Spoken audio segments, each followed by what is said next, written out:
Alright, so in this lecture, we'll now learn about PERST, position, rotation, scale, and opacity.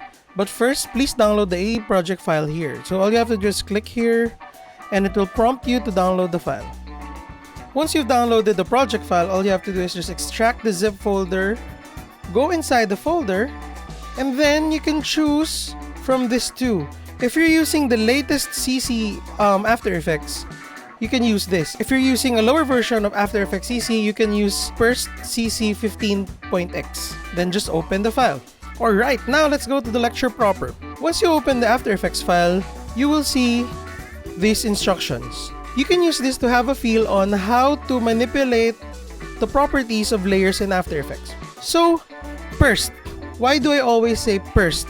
It's just an acronym that I remind myself so that I don't forget the basic properties that you can manipulate in After Effects, which is also the foundation of animating it. P stands for position.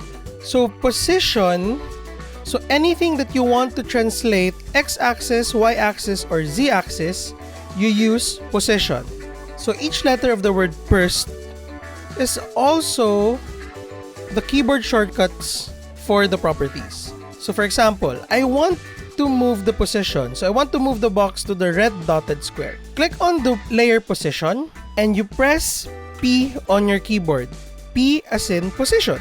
Now, you have three ways to move an object. First, you can use the selection tool and drag the object to where you want it to be placed. You can also click and drag the value of the position in the timeline. So the value indicates the first value is X, the second value is Y, meaning horizontal, vertical. The last way of moving an object is by typing the coordinates of your object. So if I type in 350, it moves. Type in 700, it moves. All you have to do is just click on the value and type in the coordinates of your position. Alright, so next is rotation. So I'll be using the rotation layer for this. To open rotate, you press R on your keyboard. R as in rotation. Now for rotation, the first value is number of cycles, meaning 1x is equal to 360 degrees. The second value is degrees. So if you just want to tilt an object, you just have to adjust the degrees a bit. So it goes same with position. All you have to do is just drag the value or type in the number of degrees that you need or the number of cycles that you need. Now here's another tool that you need when you manipulate the properties of your layers. This button here is called the pan behind tool or anchor point tool. To access the anchor point tool, you press Y on your keyboard. Y as in yo. So you can use the pan behind tool or the anchor point tool to move the anchor point of a certain object and translate that object on this particular axis.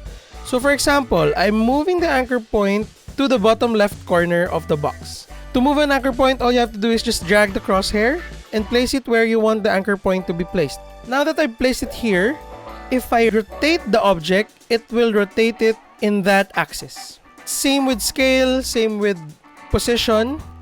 It will translate the object based on the axis.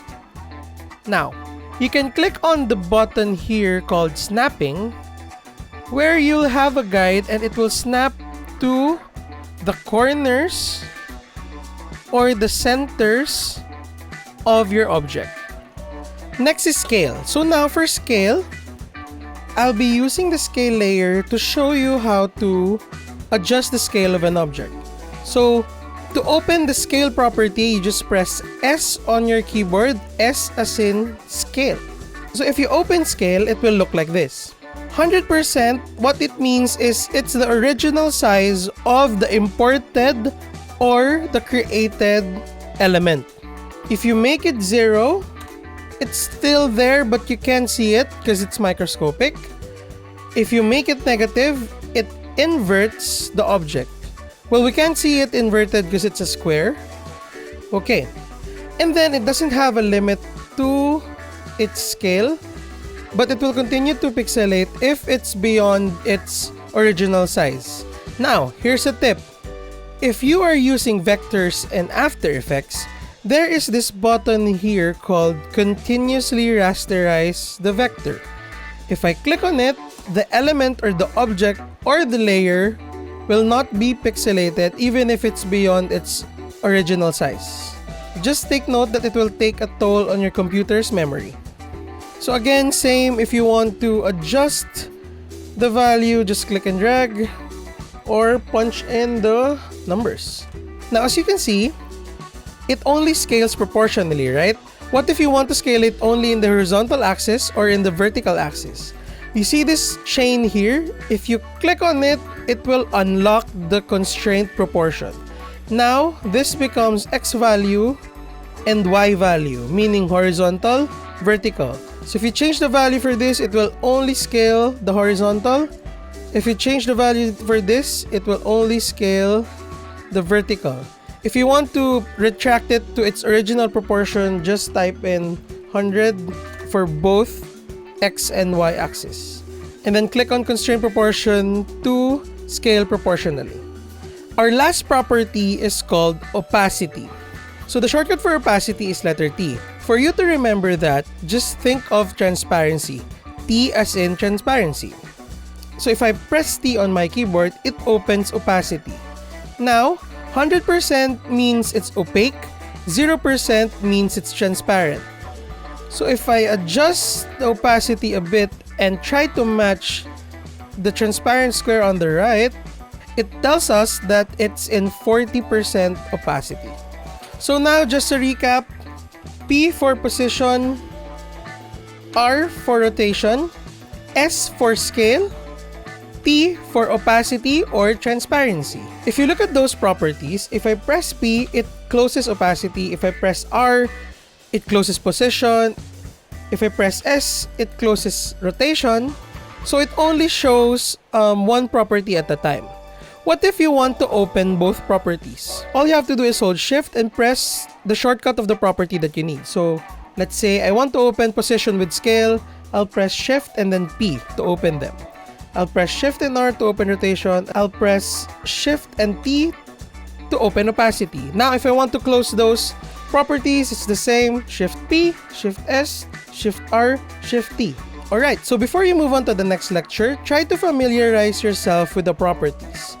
Using the project file that I provided, try doing the instructions placed on the After Effects file. So just play with it. So for position, press P, move it on the dotted square.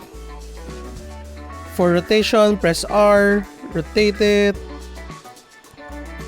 For scale, scale it up. And then for opacity, just try to match the opaque square on the right. Alright, so that's it. Once you're ready and you're familiar with the properties, just click on the next slide.